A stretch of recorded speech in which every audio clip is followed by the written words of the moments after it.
Bismillahirrahmanirrahim. Innal hamdalillah nahmaduhu wa nasta'inuhu wa nastaghfiruh wa na'udzu billahi min shururi anfusina wa sayyiati a'malina. Man yahdihillahu fala mudilla lahu wa may yudlil fala hadiya lahu. Wa asyhadu an la ilaha illallah wahdahu la syarika lah wa asyhadu anna Muhammadan abduhu wa rasuluhu sallallahu alaihi wa alihi wasallam. Ya ayyuhalladzina amanu taqullaha haqqa tuqatih wa la tamutunna illa wa antum muslimun.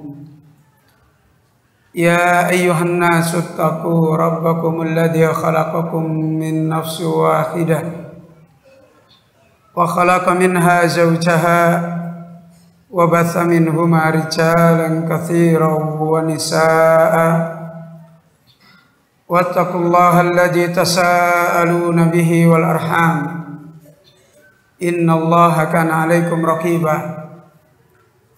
Ya ayyuhalladzina amanu taqullaha wa qulu qawlan sadida yuslih lakum a'malakum wa yaghfir lakum dhunubakum wa may yuti'illaha wa rasulahu faqad faza fawzan 'azima. Amma ba'du fa inna ahsanal kalam kalamullah wa khairal huda hudan Nabi sallallahu alaihi wa alihi wasallam wa syarral umuri muhdatsatuha wa kullu muhdatsatin bid'atun wa kullu bid'atin dalalatun wa kullu dalalatin finnar. Para asatidzah, kaum muslimin, bapak-bapak, ibu-ibu, ikhwani wa akhwati fiddin rahimani wa rahimakumullahu jami'an. Kita kembali di kesempatan yang sangat berbahagia ini. Di satu sisi dan di sisi yang lain kita juga berada di dalam kesempatan yang kita tidak boleh hanya terus-menerus larut menikmati kenikmatan-kenikmatan yang ada. Kita kembali selalu bersyukur kepada Allah Subhanahu wa taala. Dan itu adalah hakikat jalannya orang-orang yang mereka diberikan oleh Allah nikmah. Dan tidaklah Allah Subhanahu wa taala mengingatkan kepada kita semua kecuali selalu mengingatkan tentang perjalanan kita. Perjalanan kita menjadi hamba-hamba Allah, yang hakikat kita mensyukuri nikmat adalah perjalanan kita untuk bagaimana mensikapi nikmat-nikmat Allah Subhanahu wa taala. Sebagaimana Allah Azza wa Jalla ketika membicarakan masalah nikmat, bukan Allah Azza wa Jalla menasihatkan kepada manusia. Ada orang yang Allah Azza wa Jalla beri nikmat, atau ada orang yang Allah Azza wa Jalla tidak berikan nikmat. Bukan seperti ini Allah Azza wa Jalla memperingatkan kepada semua hambanya. Karena tidak ada satupun dari hambanya kecuali Allah Azza wa Jalla selalu memberikan nikmat. Tidak ada satupun hamba-hamba hidup di dunia ini terlepas dari nikmat Allah Subhanahu wa taala. Tapi nasihat yang diperingatkan oleh Allah Azza wa Jalla, la in syakartum au wala in kafartum. Nasihat yang diingatkan oleh Allah Azza wa Jalla, la in syakartum, jika kalian bersyukur. Kemudian nasihat yang kedua adalah wala in kafartum, jika kalian kufur. Maka peringatan demi peringatan yang dinasihatkan oleh Allah Azza wa Jalla, peringatan demi peringatan yang dinasihatkan oleh Nabi kita Muhammad sallallahu alaihi wasallam, bukan peringatan untuk membicarakan kita ini diberi nikmat oleh Allah Azza wa Jalla atau tidak. Hakikat daripada peringatan adalah kembali kepada jalannya orang-orang yang diberi nikmat oleh Allah Subhanahu wa taala. Kenapa kita berbahagia? Karena kita adalah orang-orang yang diberi kesempatan oleh Allah memiliki nikmat yang sesungguhnya. Tatkala Allah Azza wa Jalla memberi nikmat kepada kita, sebagaimana kesempatan yang mubarakah ini, Allah kumpulkan kita di dalam puncaknya nikmat yang muqayyadah, nikmat yang dibataskan oleh Allah Azza wa Jalla kepada hamba-hambanya yang tertentu. Allah memberikan dunia kepada orang yang Allah cintai dan orang yang Allah tidak cintai. Tetapi tidaklah Allah memberi din, memberi agama, memberi nikmat hidayah kecuali orang yang Allah cintai. Ini kebahagiaan kita kaum muslimin, Bapak Ibu yang dirahmati oleh Allah Subhanahu wa taala. Kebahagiaan ini bukan Allah Azza wa Jalla mengajari kita untuk kita larut tenggelam di dalam sisi bahwasanya kita adalah orang-orang yang diberi nikmat oleh Allah dengan hidayah, dengan agama. Kemudian kita larut merasa puas dengan suar-suar, gambar-gambar nikmat yang kita dapat dari agama. Justru kenikmatan yang hari ini Allah Azza wa Jalla berikan kepada kita, kegembiraan kita adalah mengiringi sangat takutnya kita. Karena kita diberi oleh Allah, dipilih oleh Allah di zaman diberi nikmat ini adalah zamanul fitan, zaman fitnah. Zaman yang sebagaimana telah banyak diisyaratkan oleh Nabi kita Muhammad sallallahu alaihi wasallam, yusbihu mu'minan wa yumsi kafir. Nikmat agama bukan nikmat yang nyaman. Pagi hari orang itu beriman, sore hari dia telah menjadi kafir. Inna lillahi wa inna ilaihi raji'un. Ini adalah kauniyah, fenomena yang Allah Azza wa Jalla melalui lisan Nabi kita nasihatkan kepada kita. Maka nasihat yang paling besar bagi kita adalah justru bagaimana kita selalu membetulkan jalan kita di dalam mendapatkan nikmat Allah Subhanahu wa taala. Sebagaimana secara umum Allah Azza wa Jalla menasihati kepada kita semua, wa'tasimu bihablillah. Kita diperintah oleh Allah Azza wa Jalla untuk memegang teguh talinya Allah, nikmat Allah berupa din, berupa al-haq, berupa kitab Allah Subhanahu wa taala. Dan ini makna nasihat yang harus selalu terus-menerus kita ingatkan di antara kita.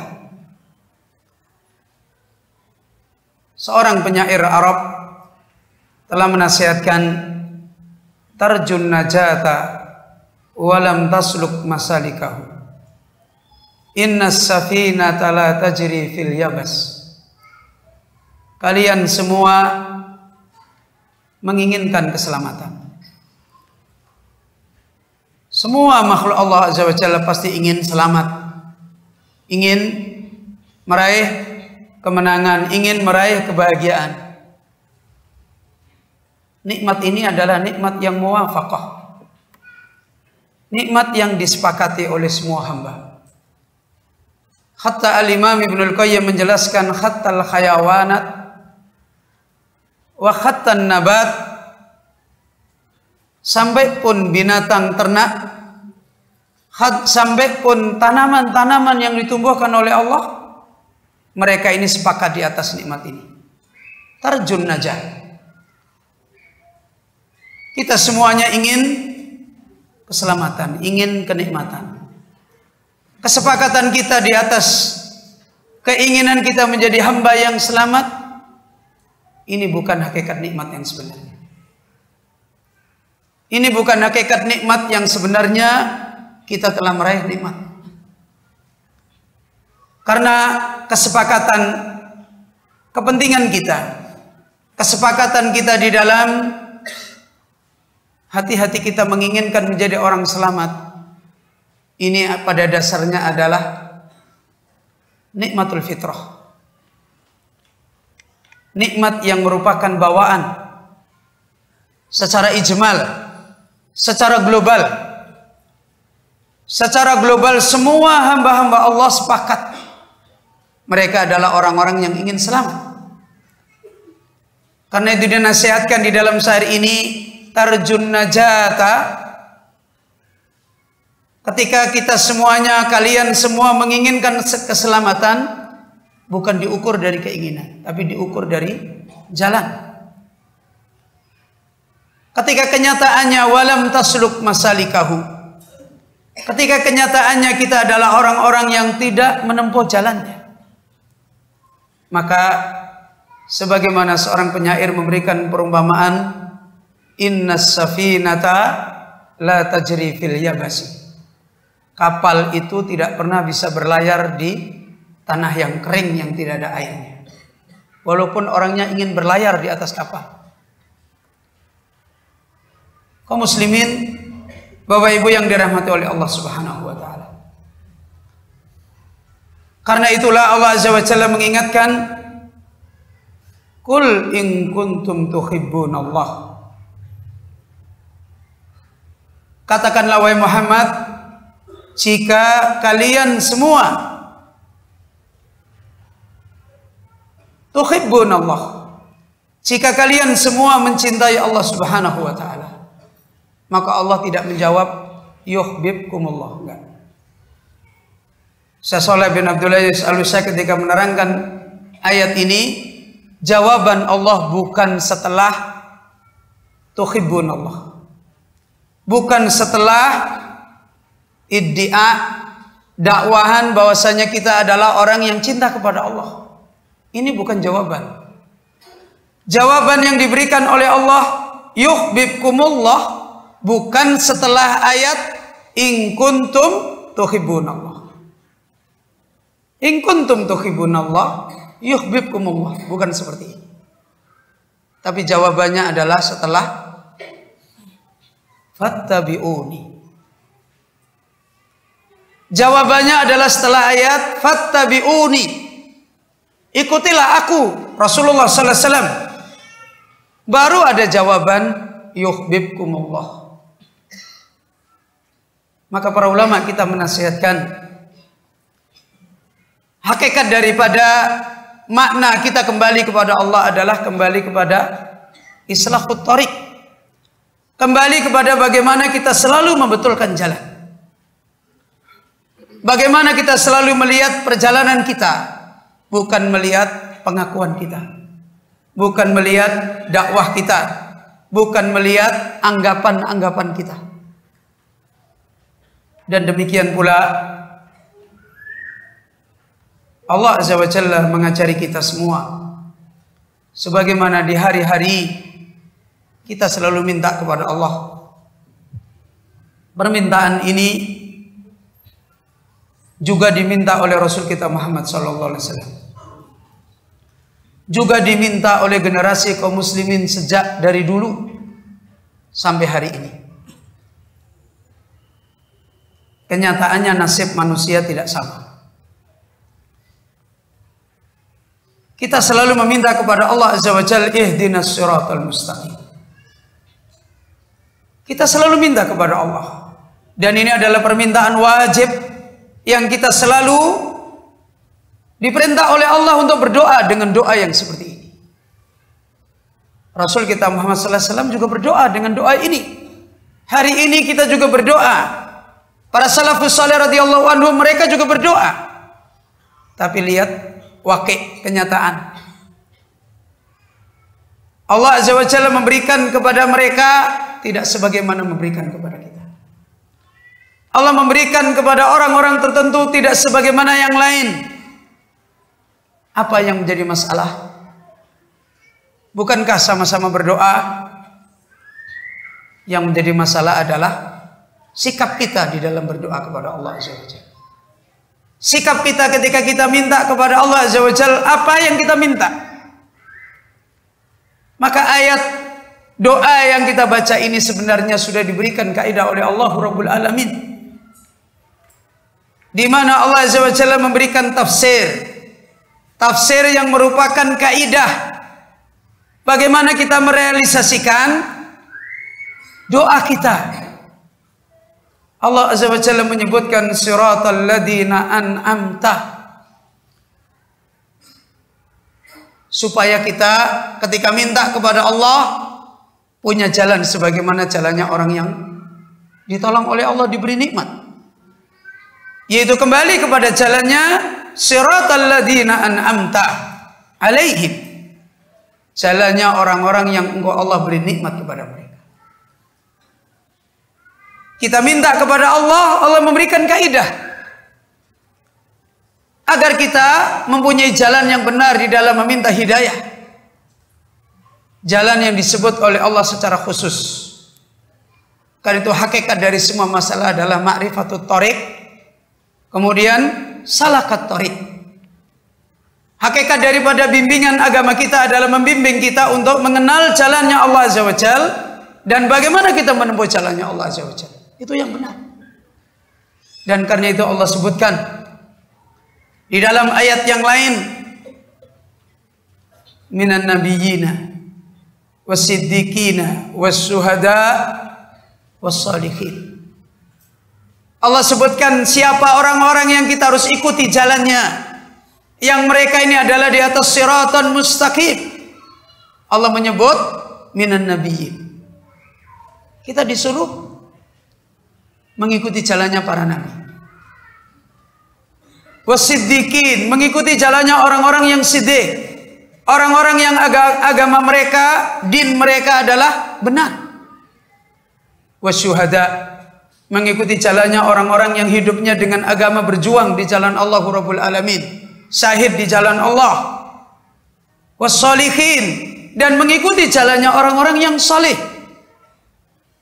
Kemudian Allah Azza wa Jalla menasihatkan supaya kita tidak mencampur aduk jalan mereka dengan jalannya orang-orang yang munharif, orang-orang yang menyimpang. Jalannya orang-orang yang al-maghdubi alaihim waladdallin, bukan jalannya orang yang dimurkai dan bukan jalannya orang-orang yang sesat. Hakikat kita melihat agama kita harus kita selalu melihat di sini. Karena Nabi kita Muhammad SAW pun telah menasihatkan, faman kana min ahli sa'adah fayuyassar amala ahli sa'adah. Siapa yang dia termasuk orang-orang yang golongannya orang-orang berbahagia, golongannya orang-orang yang selamat, maka yang dibicarakan oleh Nabi, fayuyassar, dia dimudahkan, ditempuhkan oleh Allah amala ahli sa'adah, karyanya, jalannya, amalnya orang-orang yang berbahagia. Wa man kana min ahli syaqawah, dan siapa yang termasuk golongan orang-orang yang sengsara, golongan orang-orang yang menderita, golongan orang-orang yang mereka akan hancur, fayuyassar amala ahli syaqawah. Yang dilihat adalah perjalanan dia, amal dia, karya siapa yang dia lakukan, jalannya siapa yang dia tempuh. Maka kaum muslimin yang dirahmati oleh Allah, fitnah zaman yang terus menerus menerjang kehidupan iman, menerjang kehidupan Islam, lambat laun melemahkan cara kita melihat nikmat agama, lambat laun menjadikan kita tidak bisa kembali melihat bagaimana nikmat agama kita. Kita cenderung menjadi orang-orang yang menikmati agama dalam pemahaman-pemahaman yang tidak sebagaimana ditafsirkan oleh Allah Rabbul Alamin. Kita cenderung dengan fitnah-fitnah yang terus datang kepada kita, yang sebagaimana fitnah ini dari awal Nabi Sallallahu Alaihi Wasallam telah menjelaskan memadaratkan nikmat agama, bukan menjadikan kita yang kaya jadi miskin, yang sehat kemudian jadi sakit, masuk rumah sakit, yang tadinya orang-orang pejabat kemudian jadi orang jelata. Bukan ini persoalan yang diterangkan oleh Nabi kita Muhammad SAW. Ayyamal fitan, hari-hari fitnah adalah hari-hari hancurnya nikmat agama, yang diisyaratkan oleh Nabi kita Muhammad SAW. Pagi hari mukmin, sore hari kufur. Sore hari mukmin, pagi hari kufur. Syekh Ali bin Hasan di dalam mukadimah beliau dari kitab At-Tanbihat Al-Latifah, yaitu syarah Aqidah Wasithiyah, beliau menerangkan bencana nikmat agama yang terjadi di akhir zaman. Diisyaratkan di mukadimah kitab ini, di mana bencana fitnah ini telah membalikkan nikmat agama, telah menjadikan irtadda ala sudurihim, telah menjadikan bencana agama itu murtad di dalam dada-dada mereka, telah membalik makna iman menjadi makna munafik. Dan ini bencana iman, bencana agama yang ada di akhir-akhir zaman fitnah sebagaimana sekarang. Dan nasihat yang harus kita selalu kembalikan, ayyuhal ikhwan wa akhwatiddin rahimani wa rahimakumullah, adalah kita harus kembali melihat jalan kita, kembali melihat pangkal kita untuk melihat perjalanan agama kita. Maka salah seorang ulama kita, Syekh Abdul Salam bin Barjas, beliau pernah menyampaikan dalam sebuah muhadarah beliau, mengembalikan apa yang sebenarnya harus kita kembalikan, hajat kita kepada agama sekarang ini, hajat kita sekarang ini kepada nikmat din. Hajatun nas ilal ulama. Kebutuhan kita kepada agama di akhir zaman ini adalah butuh membenarkan jalan. Hakikat kebutuhan kita membenarkan jalan adalah kembali kepada hajat kita kepada para pembawa ilmu yang benar. Hajat kita kepada para miftahus sa'adah, para pembuka kebahagiaan, orang-orang yang Allah jadikan sebagai wasilah bagi kita untuk mendapatkan nikmat din, untuk mendapatkan nikmat agama. Secara zahir, nikmat pembawa agama bukan tidak ada. Bukan suatu zaman kosong sama sekali, tidak ada. Karena zaman fatrah, setelah diutusnya Rasulullah SAW, tidak ada lagi zaman fatrah mutlak, nggak ada lagi. Zaman fatrah yang terjadi di seluruh dunia, tidak adanya pembawa kebenaran, pemberi peringatan kebenaran setelah diutusnya Rasulullah SAW, tidak terjadi kembali. Tapi yang terjadi adalah fatrah muqayyadah. Yang terjadi adalah zaman kosongnya nikmat adanya pembawa agama secara terbatas, di mana di satu tempat Allah berikan nikmat ini kepada hambanya, di tempat yang lain Allah tidak berikan nikmat ini kepada hambanya. Itu yang terjadi. Maka hal ini adalah kembali kepada kita semua. Kalau Rasul kita Muhammad SAW memberikan nasihat, la tazalu ta'ifatun min ummati dahirina alal haq, terus menerus selalu ada dari umatku dahirina alal haq, yang terus menerus mendahirkan, menampakkan kebenaran.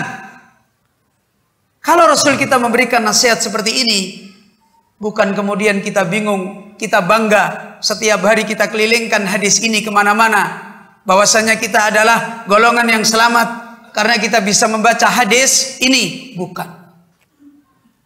Yang jadi persoalan, ta'ifatun dhahirina alal haq yabqa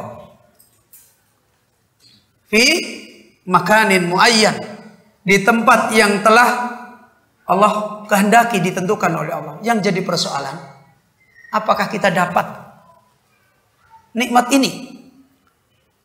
Apakah kita dapat hakikat nikmat adanya orang-orang yang dhahirina alal haq, kemudian kita mendapati nikmat wasilah ini?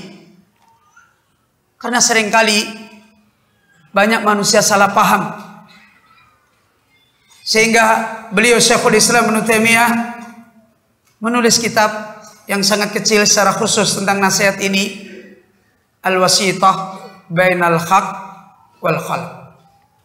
Karena banyak manusia gagal mendapatkan hakikat jalan, gagal hakikat dia mendapatkan nikmat. Ketika Allah Azza wa Jalla berikan jalan kepada mereka bahwasanya untuk mereka mendapatkan nikmat din, nikmat iman, di sana ada wasithah, ada perantara. Tetapi kebanyakan manusia mereka telah salah mendapati, tidak mendapatkan nikmat adanya perantara ini menjadi kebaikan. Para anbiya adalah wasaid, perantara. Para pewaris, para nabi, para ulama juga perantara. Tapi betapa banyak di tengah-tengah mereka ada nabi, mereka gagal mendapatkan nikmat hidayah. Berapa banyak di tengah-tengah mereka ada pewaris nabi, mereka gagal mendapatkan nikmat hidayah. Dan ini ukuran yang dinasihatkan oleh Rasul kita Muhammad SAW. Ketika beliau mengkaitkan dicabutnya nikmat agama, diangkatnya nikmat agama, ketika Allah Azza wa Jalla, ketika Rasul kita Muhammad SAW menjelaskan diangkatnya nikmat agama adalah biqabdil ulama, dicabutnya para pembawa agama, diambilnya para ulama. Maka kita kembali ketika mengambil peringatan masalah ini, kita harus kembali memahami hakikat nikmat yang agung dengan nikmat hidayah kita, yaitu nikmat di mana kita dimudahkan oleh Allah mendapatkan wasilah nikmat iman kita dari para pembawanya. Kaum muslimin, Bapak Ibu yang dirahmati oleh Allah Subhanahu wa taala. Hari ini kita semuanya dikumpulkan oleh Allah dengan nikmat hidayah. Pertanyaan yang harus kita lihat, apakah nikmat hidayah ini datang serta-merta pada diri kita semua? Kalau bukan, ada pendahulu-pendahulu kita. Kalau bukan, Allah takdirkan ada wasilah-wasilah pendahulu kita yang membawa nikmat hidayah, kita tidak akan ditolong oleh Allah mendapatkan wasilah ini. Demikian Rasulullah SAW begitu kuat memberi nasihat kepada umat, begitu kuat memperingatkan kepada umat, sehingga kalimat terakhir yang Rasul kita Muhammad SAW nasihatkan kepada umat, hal balagtu, bukankah aku sudah sampaikan? Allahumma fashhad. Kemudian Rasulullah SAW menunjuk ke langit, bersaksi kepada Allah Azza wa Jal, wahai Allah, saksikan ada nikmatul bala, nikmat hidayah, adanya pembawa kebenaran. Dan ini yang harus diambil faedah dengan benar, yang harus difahami, ditempuh dengan caranya yang benar. Dan ini yang menjadi mukhtalaf bainan nas, persoalan di mana manusia berselisih, bertentangan, mereka menjadi orang-orang yang tidak sepakat, adalah terkait dengan menempuh jalan, terkait kepada mengambil turuk, mengambil jalan yang benar kepada Allah Rabbul Alamin. Nikmat bagaimana menempuh jalan Allah Azza wa Jalla, sehingga Allah Azza wa Jalla telah menasihatkan, wala tattabi'us subul, jangan kalian mengikuti jalan-jalan yang lain. Pertentangan manusia, perselisihan manusia adalah terkait dengan masalah jalan, terkait dengan masalah bagaimana dia mengikut, kemana dia mengikuti. Mempertemukan manusia secara akal, secara pemahaman, secara kepentingan dalam perkara-perkara yang baik, hampir semuanya manusia sepakat. Tapi mempertemukan manusia di dalam persoalan jalan, di dalam persoalan menempuh, melihat perjalanan dia itu benar apa tidak benar. Inilah persoalan yang manusia terjadi tafawut, terjadi selisih. Karena itulah dikaitkan dengan al-jaza min jinsil amal. Karena pemberian yang Allah Azza wa Jalla berikan kepada manusia adalah kembali kepada amal-amal mereka, kembali kepada karya-karya mereka, kembali kepada jerih payah mereka. Lebih-lebih lagi di akhir zaman, ketika kaidah secara umum dinasihatkan oleh Rasulullah sallallahu alaihi wasallam, al-qabiduna 'alal kitab was sunnah kal qabidi 'alal jamr. Orang yang memegang kebenaran di atas kitab, di atas sunnah pada hari itu adalah seperti orang yang menggenggam bara api. Sepakat manusia ingin jadi orang baik, ingin jadi orang benar. Tapi kalau sudah dibebani, ya sudah, kalau kamu mau benar, sekarang pegang itu bara api. Bagaimana kira-kira tangan manusia? Sama apa beda? Hah? Menggenggam bara api tangan manusia sama apa beda? Sama apa beda? Beda. Ada yang baru disentuhkan dibuang. Ya kan begitu. Ada yang pegang-pegang agak lama, habis itu aduh nggak kuat. Ada yang terus bagaimanapun walaupun sakit. Dan di sini letak ikhtilaf, letak tafawut, letak di mana kita butuh banyak untuk memperhatikan masalah ini sebagaimana nasihat para ulama. Maka kaum muslimin, Bapak Ibu yang dirahmati oleh Allah, sisi yang dinasihatkan oleh Syekh Abdul Salam bin Barjas rahimahullahu ta'ala ketika mengingatkan nasihat untuk melihat kembali jalan kita yang benar di dalam agama, yaitu mengembalikan hajat kita, kebutuhan kita kepada para pembawa agama, para ulama kita, para pewaris ilmunya Rasulullah sallallahu alaihi wasallam. Ini adalah sisi yang awal mula dinasihatkan oleh beliau Syekh Abdul Salam bin Barjas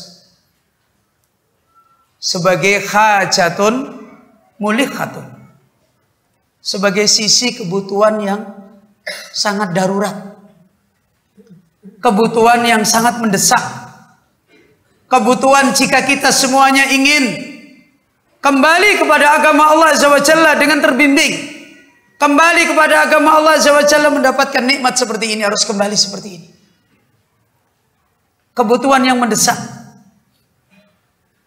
kebutuhan yang dimana diterangkan oleh beliau hajatun mulikhatun, kebutuhan yang sangat mendesak bagi umat manusia di hari ini, dinasihatkan oleh beliau kahajatil jismi lil ma walil hawa hatta yabqa wa yastamirru hatta yabqa wa yastamirra fi hadhil hayah. Beliau menasihatkan kenapa ini kebutuhan yang mendesak.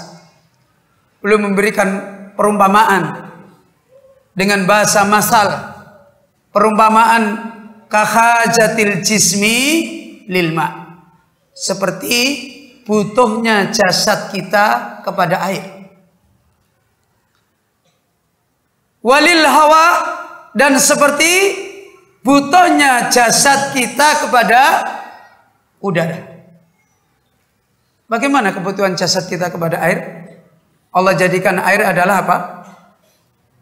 Kehidupan kita, mati hidupnya kita. Demikian juga hawa, udara. Sisi lain, sebagaimana dinasihatkan oleh Al-Imam Ibnul Qayyim rahimahullahu ta'ala, masal, perumpamaan adalah salah satu sisi bahasa yang sangat berat, yang tidaklah kalimat-kalimat masal disampaikan oleh mutakallim, oleh yang menyampaikan, kecuali adalah dalam persoalan-persoalan yang kabir, persoalan yang besar, persoalan yang baligh. Sampai Al-Imam Ibnul Qayyim menerangkan salah satu kriteria orang alim yang rabbani, yang mereka adalah rusuh fil ilmi, mereka punya wadifah, mereka punya kepentingan di dalam memberikan kalimat-kalimat nasihat-nasihat kepada ulama dalam bentuk masal. Di mana letak sisi kepentingannya? Karena masal adalah nasihat yang diserap oleh semua manusia, dari orang awam sampai orang cerdasnya. Kalimat yang sangat tepat ketika ingin memberikan peringatan kepada persoalan yang sangat berat, persoalan yang sangat darurat, persoalan yang sangat penting. Di antara ayat-ayat Al-Quran, sunnah Rasulullah SAW, dan perkataan para ulama adalah menggunakan masal, menggunakan perumpamaan. Dan ini menunjukkan sisi lain ketika beliau Syekh Abdul Salam memberikan nasihat kepada manusia. Sisi yang diumpamakan oleh beliau adalah butuh kita kepada para ulama, butuh kita kepada para pewaris Nabi. Ini adalah terkait dengan mati hidupnya kita, terkait dengan kita ini hidup atau kita ini mati. Kaum muslimin, Bapak Ibu yang dirahmati oleh Allah Subhanahu wa taala. Kenapa demikian? Karena kita kembali melihat persoalan yang telah banyak diperingatkan oleh Allah Subhanahu wa taala. Bencana yang banyak terjadi kepada iman manusia, bencana yang banyak terjadi menimpa kepada nikmat Islam manusia adalah berubahnya keadaan iman yang ada di hati-hati mereka. Allah Azza wa Jalla telah mengingatkan dalam ayat surat Al-An'am ayat 110, wa nuqallibu afidatahum wa absarahum kama lam yu'minu bihi awwala marrah wa nadarahum fi tughyanihim ya'mahun. Allah Azza wa Jalla menjelaskan hakikat tentang bencana nikmat ini. Kami balik hati-hati mereka, kami balik pandangan-pandangan mereka, di baliknya hati, di baliknya penglihatan-penglihatan manusia terkait dengan masalah nikmat iman.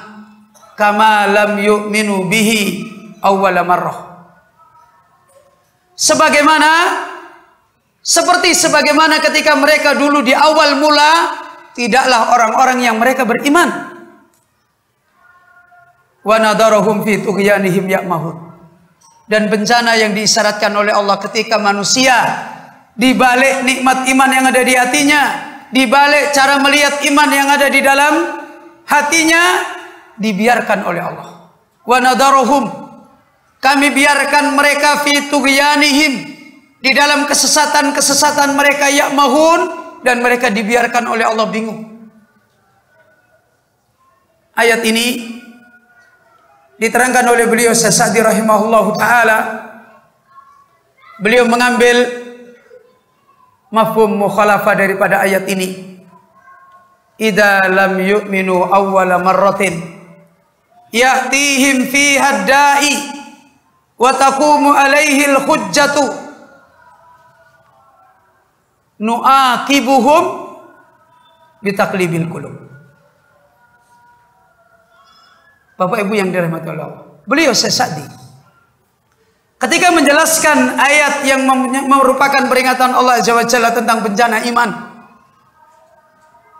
kata beliau Syekh Sa'di rahimahullah, idza lam yu'minu awwala marrah, kalau mereka manusia sudah tidak mau mengambil iman sebagaimana awal mula iman itu diajarkan, kalau mereka sudah tidak kembali membangun iman sebagaimana awal mula iman dulu diajarkan, kama lam yu'minu awwala marrah, sebagaimana awal mula ad-da'i, nabi yang berdakwah membawa iman sallallahu alaihi wasallam dulu mengajak. Kalau manusia mereka sudah tidak kembali mengambil jalan iman sebagaimana dulu Rasul kita Muhammad sallallahu alaihi wasallam berdakwah kepada jalan iman, dan tidak sebagaimana dulu hujjah tentang iman sampai kepada manusia, maka Allah Azza wa Jalla mengadab manusia dengan membalik hatinya. Allah Azza wa Jalla mengadab manusia dengan membalik hati-hati mereka di dalam nikmat iman mereka. Dilihat dari faedah yang dinasihatkan oleh beliau.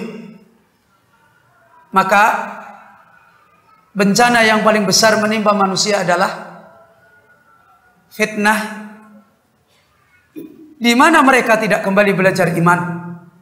Sebagaimana awal mula Rasul kita Muhammad SAW, sebagaimana dalil-dalil, sebagaimana ayat-ayat yang Allah Azza wa Jalla mengajarkan tentang iman. Ini yang menjadi sebab Allah menimpakan musibah agama, taklibil qulub, hati itu dibalik. Kehidupan iman tidak ada realisasinya. Kalau Allah Azza wa Jalla di dalam surat Al-Hujurat mengingatkan, walakinnallaha habbaba ilaikumul iman wa zayyanahu fi qulubikum wa karraha ilaikumul kufra wal fusuqa wal isyan. Kalau Allah ketika menyebut nikmat iman yang benar, habbaba ilaikumul iman, Allah jadikan kecintaan kepada kalian kepada iman. Bagaimana kehidupan kita? Punya iman, cinta kita kepada iman dengan cinta kita kepada selain iman, mana lebih besar? Kita selama ini mengaku mencintai iman dan kita merasa aman. Coba lihat kecintaan kita kepada iman dan kecintaan kita kepada selain iman. Diukur. Baru kita bisa melihat nikmat iman kita. Bukan cuma sekedar melihat, alhamdulillah saya punya iman, saya cinta iman, saya cinta agama. Coba diukur. Allah Azza wa Jalla ketika menyebutkan kecintaan tentang iman, asyaddu hubban lillah. Ukuran mukmin, ukuran iman harus ada di dalam kehidupan hati seorang, asyaddu hubban lillah. Sangat cintanya kepada Allah, melebihi sampai pun cinta kepada diri sendiri. Itu iman yang disebutkan oleh Allah Azza wa Jalla. Walakinnallaha khabbaba ilaikumul iman wa zayyanahu fi qulubikum. Dan Allah jadikan iman adalah hiasan di hati kita. Hati kita dipenuhi dengan hiasan iman. Kemudian ada dampak karraha ilaikumul kufra. Allah jadikan kita adalah orang-orang yang benci, marah, tidak suka dengan kekafiran, dengan kemusyrikan, dengan kemunafikan. Wal fusuqa wal isyan. Kemudian kita tidak suka dengan perbuatan fasik, perbuatan maksiat. Ini hakikat mana iman? Iman yang kembali kepada aslul iman dan kemudian melahirkan cabang iman. Sebagaimana Rasul kita Muhammad sallallahu alaihi wasallam menjelaskan tentang iman, a'laha kalimatul la ilaha illallah. Kemudian sampai melahirkan amalan yang paling rendah pun, imatatul adha anit thariq. Itu hakikat iman. Tapi lihat kita punya iman sekarang. Fenomena ini Bapak Ibu yang dirahmati oleh Allah, karena kuatnya fitnah subhat. Kuatnya fitnah di mana hari-hari kita sekarang ini pelan-pelan kita dijauhkan dari cara beriman sebagaimana imannya Nabi kita Muhammad SAW. Kalimat ini, kalimat yang sudah jauh-jauh diungkapkan oleh Rasul kita Muhammad SAW. Kalimat yang sudah jauh-jauh dinasihatkan oleh Allah Azza wa Jalla. Ketika Allah Azza wa Jalla menasihatkan, wa idza qila lahum aminu kama amanan nas. Kalau dikatakan kepada mereka, kalian beriman seperti imannya manusia yang benar, yang baik. Kemudian mereka menolak. Anu'minu kama amanas sufah. Waktu sudah masuk Isya, tafadhol, mungkin kita istirahat sebentar untuk adzan. Kaum muslimin, ikhwani wa akhwati fid din rahimani wa rahimakumullah jami'an. Alhamdulillah, dengan memohon taufik kepada Allah Azza wa Jalla, kita lanjutkan kembali mudzakarah di kesempatan yang mubarakah ini. Tadi kita telah mendapatkan nasihat apa yang disampaikan oleh beliau Syekh Sa'di rahimahullahu taala ketika beliau menjelaskan kejadian musibah yang menimpa nikmat din, nikmat iman, yang hakikatnya ini adalah musibah yang Allah timpakan kepada manusia terkait dengan jalan mereka di dalam menempuh nikmat iman, dan terkait dengan ketika mereka tidak mengambil wasilah nikmat iman yang benar dari para pembawanya. Nikmat iman sebagaimana yang ada dijaga oleh Allah ila yaumil qiyamah. Sebagaimana tadi hadis kita sebutkan, Nabi sallallahu alaihi wasallam bersabda, "La tazalu ta'ifatun min ummati dhahirin 'alal haq." Yang tidak ada jaminan untuk dijaga adalah kembali kepada kita semua. Iman yang hak, sebagaimana kita telah jelaskan, Rasul kita Muhammad sallallahu alaihi wasallam menjelaskan akan ada sampai hari kiamat. Nasnya, teksnya, termasuk pemahamannya dijaga oleh Allah. Bukanlah kebanggaan kita ketika sumber iman Al-Quran masih ada kita berbangga cukup. Bukanlah kebanggaan kita ketika sumber iman dari hadis-hadis Nabi ada kita cukup. Demikian juga ketika kita para ulama yang menjelaskan tentang iman, menjelaskan tentang kitab Allah, menjelaskan tentang sunnah Nabi, pemahamannya yang benar masih ada, dijaga oleh Allah Azza wa Jal. Bukan itu sebuah kebanggaan kita. Kita harus selalu melihat perjalanan kita sebagaimana tadi Allah Azza wa Jalla sebutkan. Beliau Syekh Sa'di ketika ini menjelaskan lebih lanjut, wa hadza min adlillah. Salah satu sunnah kauniyah yang harus kita pahami agar kita tidak selalu melihat sekedar kita melihat adanya makna, sekedar kita melihat adanya nama, tetapi kita tidak selalu memperhatikan jalan-jalan kita. Kita telah banyak dibuktikan oleh Allah, kitab Allah masih ada, sunnah Rasulullah sallallahu alaihi wasallam masih ada, bahkan kitab-kitab para ulama juga masih ada. Syekh Shalih Al-Fauzan bahkan menasihatkan kita hari ini butuh kepada din, butuh kepada agama, butuh kepada para pelakunya. Al-Quran ada, sunnah Nabi ada, wa kutubul ulama maujudah ada, lakin firrusuh, cuma ada di perpustakaan. Kita sekarang adalah butuh kepada rijal, butuh kepada orang-orang yang mereka antara Al-Quran, antara sunnah Nabi, antara kita para ulama ada pada diri mereka. Dan ini cara kita melihat nikmat ini. Bukan kita melihat nikmat dengan sekarang ini masih ada Al-Quran di masjid-masjid. Bukan sekarang kita melihat masih ada ustadz-ustadz di tengah-tengah kita. Bukan cuma sekedar itu. Sehingga kita akan melihat balasan-balasan yang Allah berikan, Allah timpakan kepada kita. Bagaimana kita masih punya Al-Quran, kita masih punya sunnah, kita masih punya kitab para ulama. Bagaimana nasib kita? Apakah kita mendapatkan nasib sebagaimana mereka diberi oleh Allah nasib? Jika tidak, maka ini menjadi perhatian yang penting bagi kita. Karena yang terjadi di dalam kita adalah antara fadlullah dan adlullah. Para anbiya, para pewaris Nabi Muhammad SAW dan para pengikutnya yang benar kemudian dimuliakan oleh Allah Azza wa Jal, mereka mendapatkan fadlullah. Kemudian ketika kita melihat kita juga ada Al-Quran, ada sunnah, ada pengajaran iman, ada kitab ulama, kok nasib kita nasib yang tidak sebagaimana diberikan oleh mereka. Kita harus lihat ini adalah adlullah, keadilan Allah Subhanahu wa taala. Dengan keadilan ini kita harus banyak muhasabah, banyak memeriksa diri kita. Dan ini adalah hikmah yang harus kita baca, yang harus kita selalu cermati tentang perjalanan kita yang seperti ini. Kenapa? Fa innahumul ladzina janau ala anfusihim. Karena hakikat apa yang kita raih, Apa yang manusia raih pada hari ini itu adalah karya-karya mereka sendiri. Itu adalah amal-amal mereka sendiri. Allah tidak memberi kecuali dengan sebagaimana yang ada pada mereka. Wa fataha lahumul bab.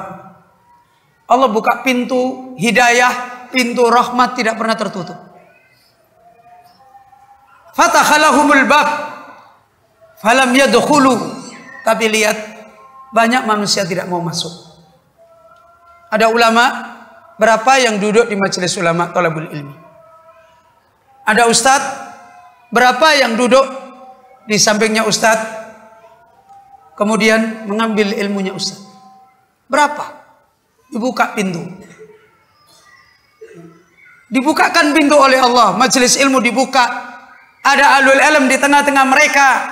Ada orang-orang yang siang malam mau mengajarkan ilmunya Allah, dibuka oleh Allah. Tapi mereka tidak masuk. Makanya kadang-kadang kalau ada seorang penuntut ilmu, ada orang yang mereka belajar, mengaji, mengambil agama, kemudian mereka tidak ditolong oleh Allah. Seringkali mereka mengatakan, loh ini ustadznya ini yang salah ini, mereka tidak tekun ngajarin kita, mereka tidak begini, mereka tidak begini. Allah memberikan keadilan sesuai dengan amal kita. Berapa yang kita mau duduk menuntut ilmu siang malam kepada orang alim, mau ditarbiyah, mau dinasehati, mau dibimbing, mau disuruh mengambil waktu-waktu mereka yang paling besar adalah untuk ilmu Allah, bukan untuk dunia mereka. Berapa? Dibuka pintu oleh Allah. Falam yadkhulu wa bayyana lahumut thariq. Dijelaskan kepada mereka jalannya Allah. Diterangkan. Begini, harus kembali kepada ilmu begini, nuntut ilmu harus begini. Dijelaskan pada mereka. Bayyana lahumut thariq falam yasluku. Tapi tidak mau menempuh, tidak mau mengikuti, tidak mau melalui. Faba'da dzalika idza kharamut taufik. Kemudian setelah itu, ketika mereka adalah idza khurrimut taufik, ketika mereka telah diharamkan taufik, kana munasiban li ahwalihim, maka ini adalah pantas bagi keadaan mereka. Fenomena seperti ini kaum muslimin, fenomena yang sekarang ini banyak terjadi. Banyak orang-orang yang mereka ingin baik, tapi tidak sepakat disuruh menempuh jalannya yang baik. Coba lihat sekarang. Kalau orang mau ngaji, mau menuntut ilmu, apalagi orang awam. Ya, sekarang penuntut ilmu. Mau menuntut ilmu kepada orang alim, apa pertanyaannya? Yang ditanyakan, pondoknya namanya apa, gedungnya berapa, kalau mondok ngaji di situ berapa tahun bisa selesai. Kalau diberitahu kamu belajar ilmunya ulama di sini harus 10 tahun misalnya, Ustadz bisa nggak diringkas? Bisa nggak diringkas jadi 1 tahun apa setengah tahun? Coba lihat, tanpa kita sadari. Kita ini sudah pelan-pelan untuk ingin jadi Abu Bakar dengan caranya orang kafir. Kita ingin cari jalan yang paling gampang, tapi ingin mendapatkan nikmat agama seperti Abu Bakar Siddiq radhiyallahu anhu. Di mana cara seperti ini? Kaum muslimin sekarang coba lihat ketika mereka nyekolahkan anaknya. Mohon maaf ini, mudah-mudahan di sini nggak ada. Mondokkan di pondok pesantren, apa yang mau dicari? Kalau dulu zaman saya mondok, orang tua nanyakan, kamu mondok kemana? Saya mau mondok ke sana. Kiainya siapa? Yang ditanya, kiainya siapa? Oh, kiainya Kiai Fulan. Dah, kamu belajar. Apapun yang terjadi kamu belajar. Ambil ilmunya sampai habis. Jangan pergi dari sana. Itu kalau orang dulu. Jadi mereka tidak mikir nanti dapat apa, jadi apa, kayak apa, enggak. Tapi yang dinasihatkan, kamu harus di sana sampai habis. Tapi kalau kita sekarang lihat, ini kondisi-kondisi yang pelan-pelan. Terjadi banyak subhat, yang menimpa. Syubhat ini pelan-pelan menggerus kita untuk meraih jalan iman yang sesungguhnya. Maka dinasihatkan oleh Syekh Abdul Salam bin Barjas, kita bicara iman sekarang ini bicara hidup dan matinya kita. Bicara kita akan menjadi orang mati atau menjadi orang hidup. Dan seperti ini, mati hidupnya hati kita. Kembali kepada benarnya jalan iman atau tidak. Ini faidah yang pertama yang terjadi kaitannya dengan masalah bencana. Kenapa kita harus butuh kepada para ulama? Kita butuh kepada mereka, butuh kepada para pembawa ilmu yang benar. Hakikatnya adalah untuk menghidupkan hati-hati kita. Untuk menghidupkan kembali hati-hati kita dengan nikmat iman kita yang sebenarnya. Fitnah yang kedua, terjadinya banyak pergeseran nikmat iman adalah fitnah dunia. Fitnah kehidupan dunia yang sebagaimana dinasihatkan oleh Allah Rabbul Alamin. Walakin matta'tahum wa aba'ahum hatta nasud dzikra wa kanu qauman bura. Allah Azza wa Jalla menasihatkan di dalam ayat ini, walakin matta'tahum, akan tetapi matta'tahum, engkau telah menyenang-nyenangkan mereka, engkau telah menjadikan mereka senang-senang, wa aba'ahum, dan bapak-bapak mereka, mereka hidup di dalam kesenangan-kesenangan dunia, hatta nasud dzikra, sehingga akhirnya menjadi kaum yang lupa kepada peringatan, lupa kepada cara-cara iman yang benar yang menuju kepada ridha Allah. Wa kanu qauman bura, dan akhirnya menjadi kaum yang binasa, menjadi kaum yang hancur, yang rusak. Kaum muslimin, Bapak Ibu yang dirahmati oleh Allah, Rasul kita Muhammad sallallahu alaihi wasallam pernah menasihatkan, inni lastu akhsha alaikum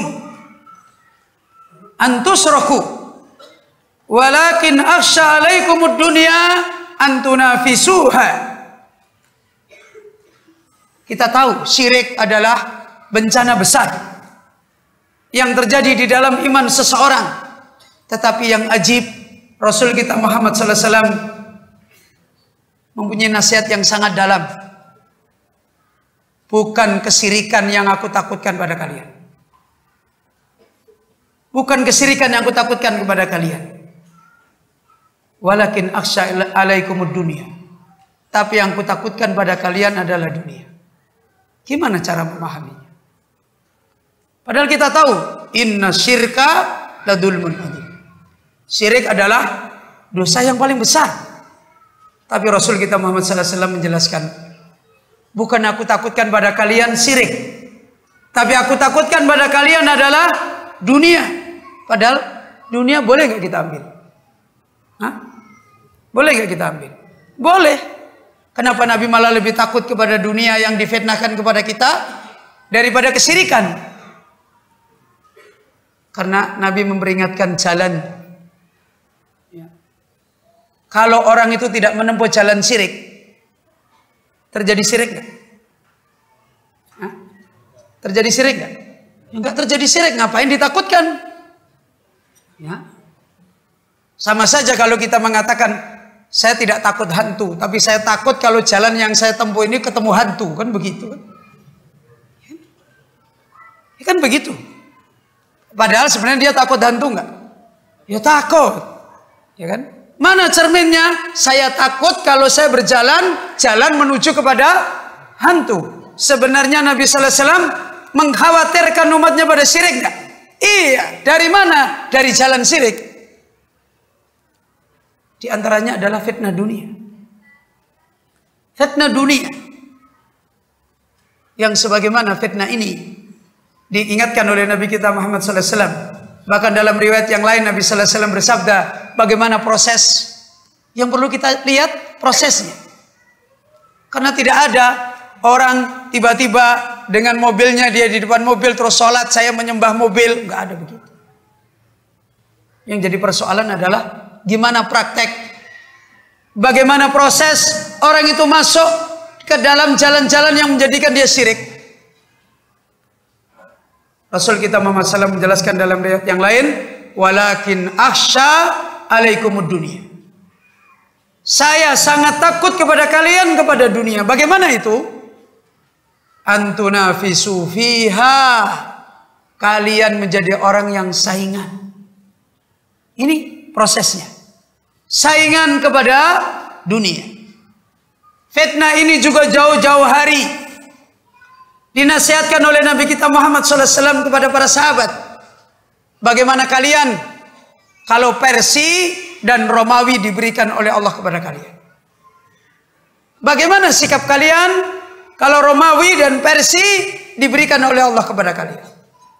Maka salah satu sahabat mengatakan, kama amaron Allah. Ya Rasulullah SAW, kami akan beragama seperti yang Allah perintahkan. Maka Nabi menjawab, apa ghairi dzalika? Apakah tidak selain itu? Apakah kamu tidak berubah agamamu? Maka kalian menjadi orang-orang yang tanafasu. Bukankah kalian kalau sudah datang dunia adalah kalian saingan? Tahasadu. Kemudian kalian saling mendengki, kalian saling iri. Tadabaru. Kemudian kalian saling membelakangi, saling membinasakan, saling menghancurkan. Ini proses. Dan ini menunjukkan dunia sudah menjadi syirik bagi manusia. Di mana bentuknya dunia menjadi syirik? Siapa yang tahu? Hah? Di mana dunia bisa menjadi syirik? Gimana? Syirik terbagi menjadi berapa? Menjadi dua. Apa? Syirik akbar sama syirik asghar. Mana terkait dengan dunia bisa menjadi syirik? Syirik apa? Akbar atau asghar? Di mana? Di mana? Salah satu syirik akbar syirik apa? Syirik akbar. Loh. Syirkul iradah. Kok kayaknya baru saja dengar? Kan ada syirkul aba, syirkul iradah, syirik iradah. Syirik dalam tujuan hidup. Syiriknya siapa ini? Syirkul munafik. Dinul munafik gharaduhu dunia. Agamanya orang munafik itu tujuannya dunia. Dan itu syirkul akbar. Ya'mal li ajli dunia. Berbuat, beramal tujuan dunia. Kalau tujuannya Allah tercampur dunia, itu namanya riya. Syirkul asghar. Tapi min khaisul awal, dari sejak awal tujuannya adalah dunia. Ini yang dinasihatkan oleh Rasulullah SAW. Kaum muslimin Bapak Ibu yang dirahmati oleh Allah. Syekh Muhammad bin Shalih Al-Utsaimin rahimahullahu taala, beliau bahkan menasihatkan, innar rufahiyah hiya allati tudammirul insan. Li'anna al-insan ina nadhara ila ar-rifahiyah wa tan'imi jasadihi ghafala an tan'imi qalbihi wa sara akbaru hammihi ayyuna ima hadzal jasad alladhi ma'aluhu ila daidan wa hadha huwal bala wa hadha huwa alladhi darra an-nas al-yawma la takadu tajidu ahadan illa wa yaqul ma qasruna ma syaratuna ma farasuna ma akluna ila ghairi dzalika.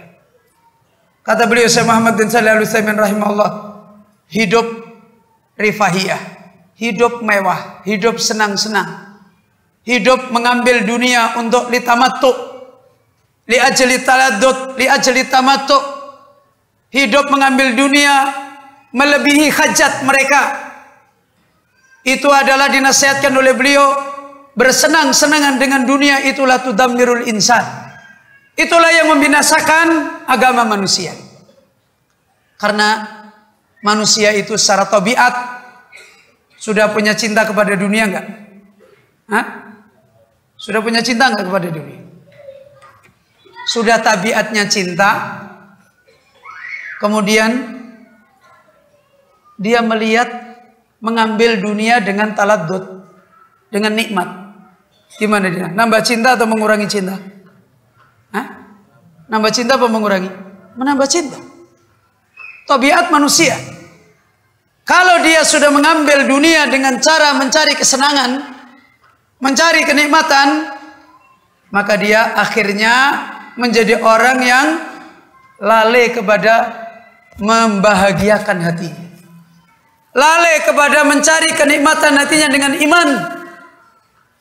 Manusia tabiat mereka adalah demikian. Mereka kalau sudah kehidupan mereka fokus kepada dunia mereka, habis kepada dunia mereka, mereka lupa untuk menyenangkan hatinya. Mereka melalaikan untuk membahagiakan hatinya. Dan akhirnya sara akbaru hammihi. Lama-lama paling besarnya kepentingan dia adalah menyenangkan hatinya. Penyakit ini, penyakit yang menimpa banyak manusia sekarang. Lihat sekarang misalnya penuntut ilmu. Gimana penuntut ilmu bisa tekun belajar? Gimana penuntut ilmu bisa kuat menuntut ilmu?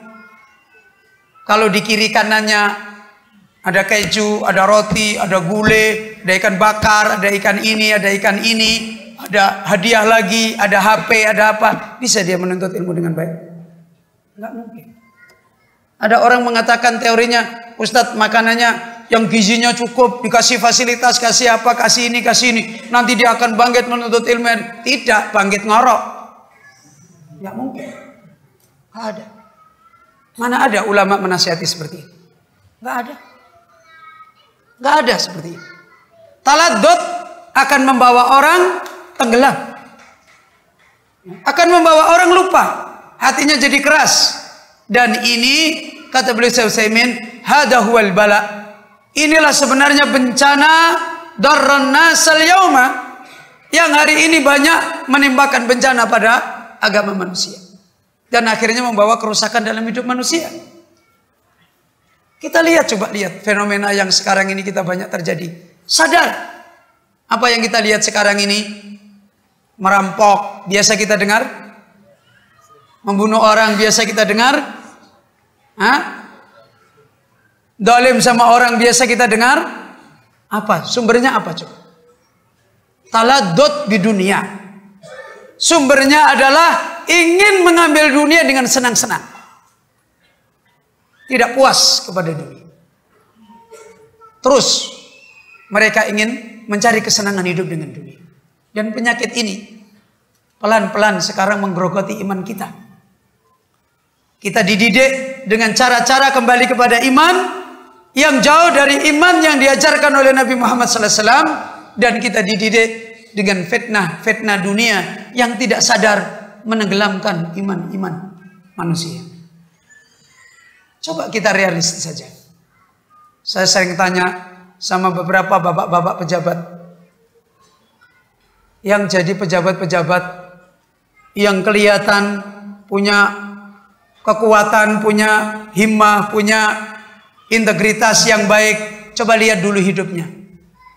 Senang-senang dari kecil, atau dulu hidupnya adalah orang yang berjuang, orang yang sengsara, orang yang mau payah, orang. Lihat hidup mereka. Gak ada. Ini mendidik kepada kita kembali. Fitnah yang akan terus menerus menjadikan kita runyam di dalam mendapatkan nikmat iman. Dan kita harus kembali kepada pembawanya yang benar.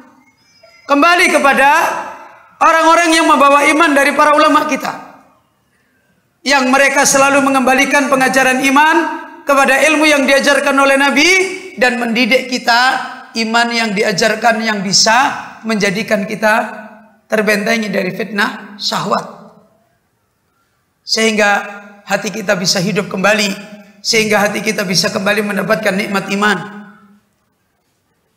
Kaum muslimin Bapak Ibu yang dirahmati oleh Allah, karena terbatasnya waktu, sebagaimana di akhir faedah ini kita bisa mengambil contoh ketika Ali bin Abi Thalib radhiyallahu anhu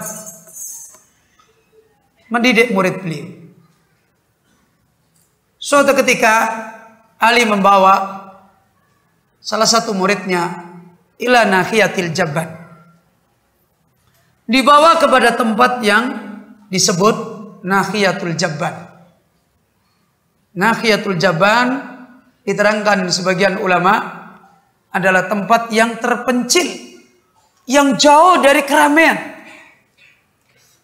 Sebagian ulama lagi menjelaskan makbarah. Apa makbarah? Kuburan. Kuburan itu sunyi kan?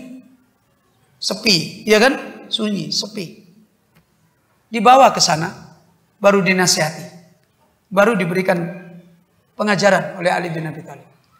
Syekh Salim bin Eid Al-Hilali ketika menjelaskan di sini, beliau menerangkan salah satu wadifah, salah satu cara para mutaqaddimin, para ulama salaf ketika mereka mendidik orang-orang di dalam ilmu, di dalam iman, mereka dijauhkan dari ta'alluqul qalbi di dunia. Mereka dijauhkan dari sibuknya hati dengan dunia. Sehingga hati itu akan lunak, akan gampang, akan mudah, akan kuat untuk menerima iman, menerima nasihat, menerima ilmu. Dan ini perkara yang kembali dinasihatkan oleh para ulama kita. Sehingga Imam Ibnul Qayyim memperingatkan kembali dalam masalah ini. Berapa banyak orang tahu mereka sakit, bahkan mereka ini sudah mau mati hatinya, tapi mereka membiarkan diri dengan kematiannya. Berapa banyak orang yang mereka tahu dan tahu kalau dia harus berobat, kemudian dia berobat, tetapi baru sebentar dia pulang, nggak jadi berobat. Berapa banyak ada yang sudah menempuh jalan, dan jalan itu ditempuh dengan panjang, namun begitu lama jalan itu belum nyampe, dia lihat sekitarnya tambah berkurang, tambah tidak ada orang, maka lama-lama dia pun pulang kembali. Pertanyaannya, apa yang diterangkan Ibnul Qayyim? Dari awal tujuan mereka sama apa beda? Hah? Sama apa beda? Sama. Kenapa mereka ada yang dari awal sudah lari, ada yang di pertengahan lari, ada yang sudah mau sampai lari? Kenapa? Persoalan apa ini? Persoalan jalan. Karena di jalan ada onde-onde, tahu onde-onde? Ada kalajengking, tahu kalajengking? Ya. Nah, ada apa? Bidadari lewat. Kemudian ada lagi orang bawa senjata, kemudian lari nggak jadi pulang. Persoalannya adalah di jalan. Jalan itu adalah dipenuhi dengan awaik. Jalan itu dipenuhi dengan rintangan, dan kembali kepada orang-orang menempuh jalan. Karena itulah saddidut thariq. Kita harus kembali untuk membenarkan jalan. Untuk kembali kepada bagaimana para ulama kita memberikan jalan kepada kita.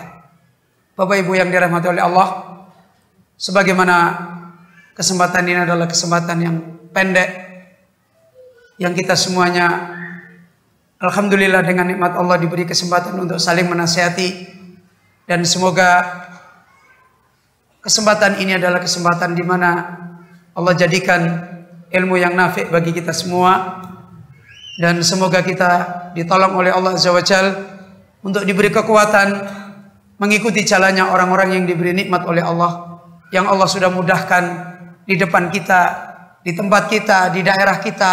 Kita punya ihtimam yang benar, sehingga dengan demikian kita bisa kembali kepada jalan Allah Subhanahu wa taala yang diridhai oleh Allah.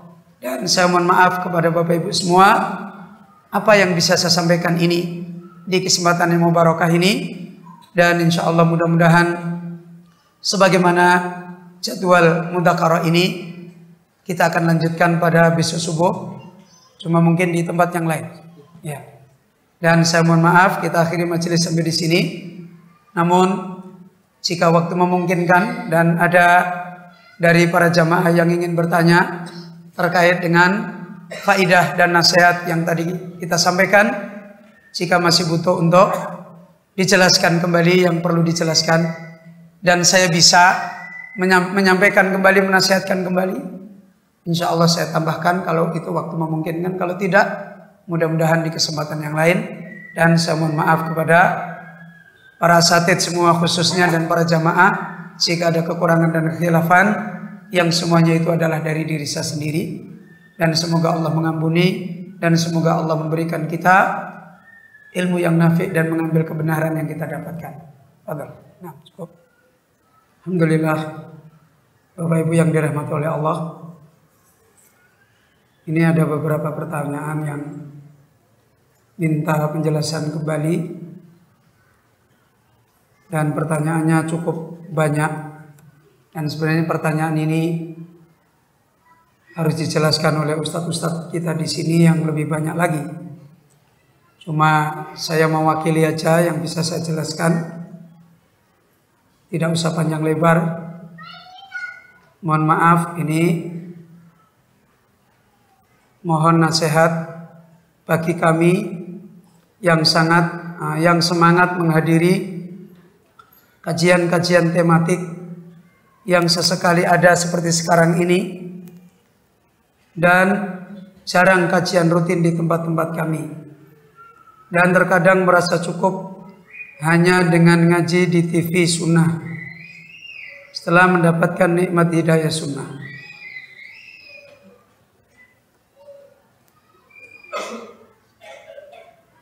Ayo ikhwan wa akhwat fiddin, kaum muslimin yang dirahmati oleh Allah Subhanahu wa taala. Ada sebuah nasihat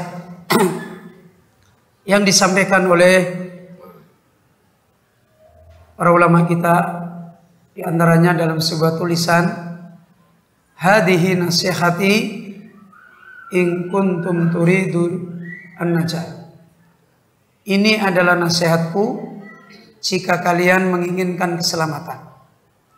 Nasihat-nasihat di dalam masalah talabul ilmi, di dalam masalah mengambil ilmu, yang hakikatnya dari sejak awal ilmu ini didatangkan oleh Allah dengan kaidah. Ilmu ini tidak didatangkan oleh Allah dengan faudo, dengan kekacauan. Sehingga salah satu hal yang dinasihatkan oleh salah seorang ulama kita, di antaranya beliau Syekh Abdul Aziz As-Sadakhan, beliau banyak memperingatkan tentang terjadinya kekacauan di dalam mengambil ilmunya Allah Azza wa Jalla. Di mana dinasihatkan oleh beliau, kekacauan di dalam mengambil ilmunya Allah Azza wa Jalla akan banyak menghabiskan umur, akan banyak menghabiskan biaya, dan kebanyakan kita tidak mendapatkan ilmu yang benar. Ini secara umum. Ketika orang-orang musyrik mengomentari agama ini dulu datang turun, di mana kita tahu semua Allah Azza wa Jalla menurunkan kitab Al-Quran, menurunkan agama ini berangsur-angsur, sedikit demi sedikit, dan diturunkan dengan kaidah. Ada aulawiyat, ada usul-usul yang harus dipegang, dijadikan sebagai prioritas di dalam mengambil agama, dan seterusnya. Maka mereka menginginkan seandainya Al-Quran ini diturunkan jumlatan wahidah. Apa? Jumlatan wahidah? Sekaligus 30 juz. Mereka protes Al-Quran ini diturunkan sedikit demi sedikit. Mereka ingin kitab Allah Azza wa Jalla diturunkan jumlatan wahidah, sekaligus. Maka dibantah oleh Allah. Ketika Allah menerangkan Al-Quran diturunkan adalah tartil, mahlan, pelan-pelan, sedikit demi sedikit. Kadzalika linusabbita bihi fuadak. Demikian itu adalah untuk Allah Azza wa Jalla meneguhkan hati-hati kalian. Maka hadha huwal ilm. Inilah ilmu yang dulu dibawa oleh Rasulullah, diambil dengan kaidah. diambil dengan usul, diambil dengan tartib, diambil dengan syai'an fa syai'an. Terus sehingga ulama kita banyak menasihatkan, man dayya al usul hurrimal usul. Siapa yang dia menyia-nyiakan usul, maka dia akan dihalangi untuk sampai. Sehingga ulama kita menasihatkan, man ramal ilma jumlatan dhahaba anhu jumlatan. Siapa yang dia menginginkan ilmu secara global, semua sekaligus, maka dia akan hilang ilmu itu sekaligus. Man talabal ilma wahdah kharaja wahdah. Siapa yang masuk di dalam ilmu sendirian, maka dia akan keluar sendirian. Al ilmu kal audiyah. Ilmu itu adalah seperti lembah. Dari mana saja kalian memotong semau-maunya, maka lembah itu akan jatuh menjatuhi kalian. Kata para ulama, walakin khudhu, akan tetapi ambillah ilmu itu syai'an fa syai'an, sedikit sedikit, lailan wa naharon, malam siang terus dilalui, lailan wa naharon, diambil. Dan ulama kita menasihatkan, al ilmu la yunalu bi rahatil jasad. Ilmu itu tidak bisa diraih dengan menjadikan tubuh kita banyak nganggur, banyak istirahat, tidak mau capek. Itu kaidah-kaidah yang kemudian dinasihatkan oleh para ulama. Maka kalau tadi kasus yang seperti ini, ya cari. Sampai ulama kita menasihatkan, kalau kamu tidak dapati di daerahmu, pergi ke tempat lain. Sehingga ma'ruf, apa yang dinasihatkan oleh para ulama kita, rihlah fi talabil ilm, ya, yaitu pergi untuk cari ilmu. Karena kita tidak dapati di daerah kita. Nah, sekarang kadang-kadang terbalik. Di daerahnya ada, tidak mau capek. Nanti di daerahnya tidak ada, dia protes. Ya salahnya Allah tidak ngirim ulama ke sini. Ini kebanyakan penyakit-penyakit yang menimpa sekarang. Cari. Karena kita diperintah oleh Allah untuk menjadi orang-orang yang selamat. Apakah kita tidak perlu kajian, nasihat yang sifatnya tematik? Kita perlu. Sifatnya untuk, sebagaimana para ulama kita ketika mereka di celah-celah mengajar muridnya, mereka juga menyelang dengan nasihat supaya telinga-telinga mereka tidak capek, tidak lelah. Itu butuh. Apalagi perkara-perkara yang sifatnya mendesak harus dinasihatkan. Kita perlu, tetapi itu bukan kaidah, itu bukan usul. Dan kalau kita tidak dapat, kita cari. Kadang-kadang sekarang ini orang tidak realistis. Ada di daerahnya, dia nggak mau cari. Ustadz, Ustadz saya sibuk sekali. Yang harus cerdas, muridnya atau ustadznya? Kalau ustadznya sibuk, yang harus cerdas muridnya apa ustadznya? Muridnya. Ya. Di zamannya Imam Malik, ada seorang penuntut ilmu yang dia lihat tidak ada waktu bagi Imam Malik untuk dia bisa belajar. Maka dia mengambil cara bagaimana dia bisa belajar dengan Imam Malik. Sebelum subuh, dia datang ke rumah Imam Malik, nunggu di samping pintunya. Begitu Imam Malik keluar dari masjid, langsung dia salami, dia pegang bukunya, dia ikuti sambil jalan, sambil dia belajar. Kita ini kalau ketemu ustadz di mobil nyopir malah cerita kue. Gimana caranya? Nanti kalau ustadznya pas di mobil nanya hafalannya, ustadz saya orang awam. Gimana caranya? Jadi kadang-kadang kita sendiri yang tidak cerdas. Kalau di daerah kita ada orang alim yang insya Allah bisa mendidik kita, tekuni. Bagaimana caranya kita dapat ilmu dari dia?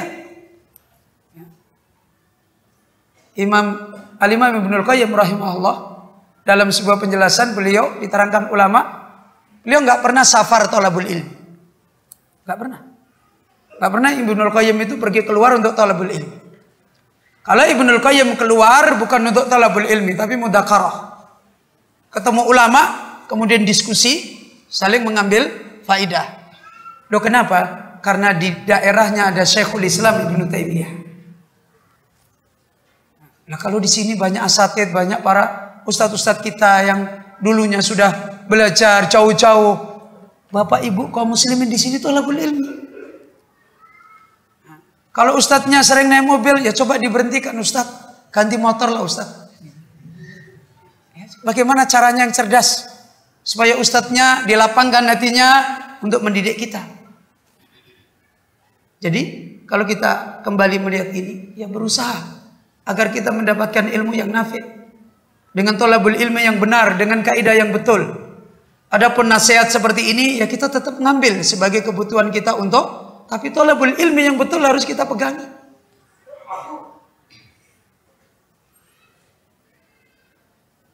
Ini yang harus kita ambil faedah. Nah, sekarang jadi wilayah bagi kita. Bapak Ibu, bagaimana caranya thalabul ilmi yang baik? Loh, Ustadz, kita bapak-bapak, ibu-ibu. Tidak ada istilah bapak-bapak, ibu-ibu. Thalabul ilmi itu semuanya di zaman fitnah untuk menyelamatkan iman kita wajib semua. Ustadz nanti bagaimana, nggak bisa gini, walai suami saya kerjanya bagaimana? Orang sering menabrakkan menuntut ilmu dengan kasus-kasus yang seperti itu. Dulu pernah ada seorang yang datang kepada saya, Ustadz, kalau saya harus menuntut ilmu terus masa depan saya bagaimana? Saya ini sudah ngebet loh, mau nikah. Nanti kalau saya nikah ditanya punya apa dan sebagainya macam-macam. Terus bagaimana? Saya bilang, hidup itu jangan dimasukkan di otak semua. Pecah otaknya. Pecah otaknya. Isinya di sini bagaimana? Tanda pendong, tanda tanya. Terus gimana Ustaz? Kamu dalam sehari itu disuruh oleh Allah nuntut ilmu, ya kerja, ya birrul walidain, ya ini membantu orang, ya sholat, kerjakan semua. Loh, gimana Ustaz? Ya sudah dikerjakan semua. Nanti Allah yang ngatur. Birrul walidain, nuntut ilmu. Sekian jam ya sekian jam. Lo kerja Ustaz, lo kerja waktunya kerja. Ya, kerjanya dibagi kerja 4 jam, nuntut ilmu 5 jam udah. Lah terus gimana Ustaz? Apa enggak kurang? Kurang dan tidak bukan wilayah kita. Allah yang akan mengatur kita, memberi kita. Jalani aja. Setelah sekarang, orang itu saya tanya. Sekarang masih ada. Saya tanya, kamu punya istri nggak sekarang? Punya Ustaz. Punya anak?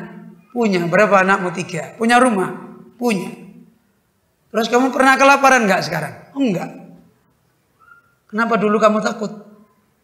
Kamu pernah merencanakan punya istri yang begini, punya rumah yang begini, punya? Enggak. Lah kok dapat? Hidup itu wilayahnya Allah. Kita disuruh menempuh jalan yang benar, ikuti. Mau dijadikan Abu Hurairah, mau dijadikan Abu Bakar, mau dijadikan orang seperti itu keutamaan Allah yang atur. Di zaman Rasulullah SAW, Abu Hurairah tidak pernah sibuk seminar. Gimana kita jadi seperti Abu Bakar, baru saya bisa menuntut ilmu. Enggak. Ya kan? Rasulullah SAW juga tidak pernah mengadakan seminar mengentaskan kemiskinannya Abu Hurairah. Enggak. Kita sekarang aneh sekali. Jadi jangan nyalain orang-orang alimnya. Kita nyalain diri kita. Kalau kita memang betul, himah kita betul, jalan kita betul, insya Allah didatangkan orang alim. Dan insya Allah kalau selama ini ustadz kita banyak keganggu istrinya, setelah hati kita betul, ustadz kita nggak keganggu istrinya. Allah mudahkan. Dulunya mungkin mau ngajar kitab cuma 1 kali, ketika kita hatinya ikhlas semua, Allah mudahkan dia bisa ngajar 24 jam, masya Allah. Minta tolong kepada Allah Rabbul Alamin. Jangan nyalain sana, nyalain sini. Ambil kaidah yang betul. Jangan ngambil ini, nyalain sini, ngambil salahin diri sendiri, perbaiki. Kalau di tempat saya, satu RT, kalau satu keluarga tidak jadi santri, saya suruh pergi. Gak boleh di sini tinggal nggak jadi santri. Dari anak kecil sampai ibu-ibu, sampai bapak-bapak, sampai yang masih hamil harus jadi santri. Setoran kitab, baca kitab. Harus begitu. Dan alhamdulillah bisa. Ada ibu-ibu yang baru lahir, baru melahirkan, bukan baru lahir. Ada ibu-ibu baru melahirkan, baru 5 hari sudah datang kepada saya. Bawa kitab, Ustadz saya mau setoran. Saya Masya Allah, sudah sembuh sakitmu, saya bilang. Sudah Ustadz, Masya Allah. Kembalikan ilmu yang betul, Allah akan mudahkan. Jangan dilogika. Tempuh, minta tolong kepada Allah Rabbul Alamin. Ini insya Allah yang bisa kita tambahkan sedikit tentang masalah ini. Kemudian tentang ada 2 masalah tentang orang yang belajar di tempat dan dia mendapatkan ajaran-ajaran yang tidak benar.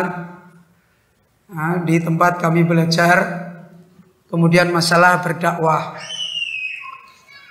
Kalau kita bisa mengambil ilmu dari orang yang bersih, baik semua, maka itu yang lebih baik. Kalau kita belum, ya, benarkan diri kita. Paham maksudnya? Kalau kita bisa ketemu orang alim yang betul, tidak ada syubhat di sana, maka itu adalah yang lebih baik.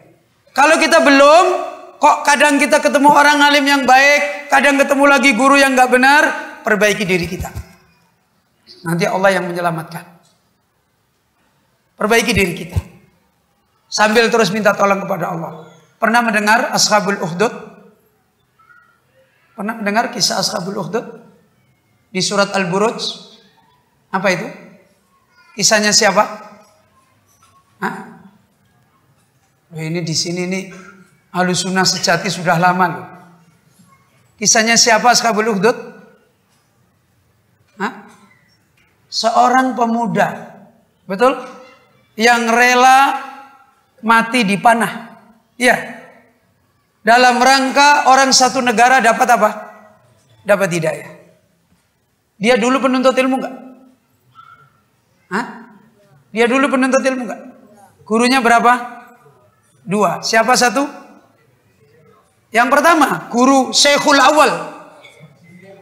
Sahir, tukang sihir. Guru keduanya siapa? Rahib.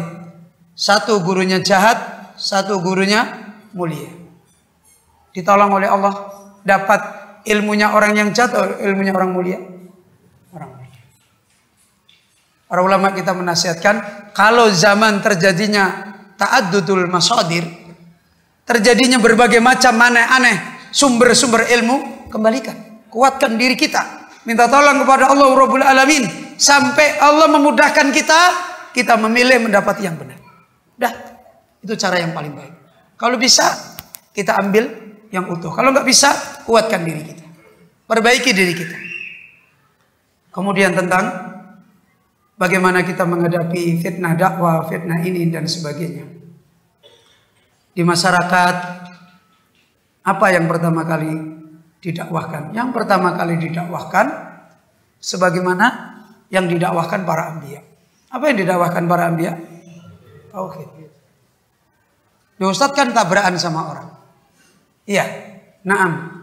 Tabrakan sama orang itu bukan wilayah untuk kita menghentikan dakwah. Paham? Tabrakan sama orang itu bukan merubah dakwah. Nabi pernah merubah dakwah enggak? Enggak. Sallallahu alaihi wasallam. Sekalipun mereka mendatangkan matahari di tangan kanan, bulan di tangan kiri, saya tidak akan berhenti daripada dakwah tauhid. Apa yang diperlukan? Idfa billati hiya ahsan. Balas kejelekan orang dengan kebaikan. Kemudian wa khaliqin nas bi khuluqin hasanin. Pergaulilah manusia dengan akhlak yang baik. Manusia itu walaupun ininya tidak ketemu, tapi kalau akhlak itu baik, Masih bisa menerima enggak? Masih bisa menerima. Insyaallah taala. Di tempat kita belajar di Semarang, itu sekitarnya semua kiai-kiai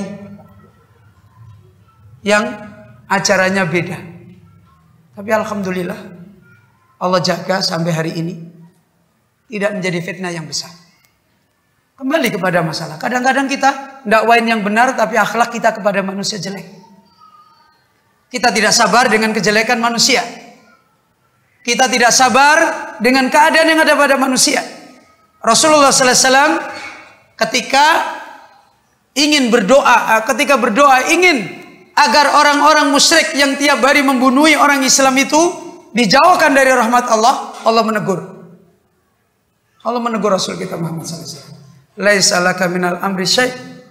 Tidak ada satupun wilayah itu bagi kamu. Au yatuba alaihi. Atau Allah menerima tobat mereka. Ini wilayahnya Allah. Sabar, akhlaki manusia dengan akhlak yang baik. Saya pernah di satu perumahan, dulu semua bergelimang kayak begini. Saya ngisi ngaji di situ, mereka datang ngisi ngaji, nyerang saya. Tapi tidak pernah saya gantian serang kayak bal-balan. Enggak. Ya sudah, saya tetap ngisi ngaji, nerangkan keadaan. Besok nyerang lagi. Tetap enggak pernah saya urusin. Setiap ketemu orang-orangnya, tokoh-tokohnya saya salami. Begitu saya salam, assalamualaikum, apa jawabannya? Begini. Itu selama 4 tahun.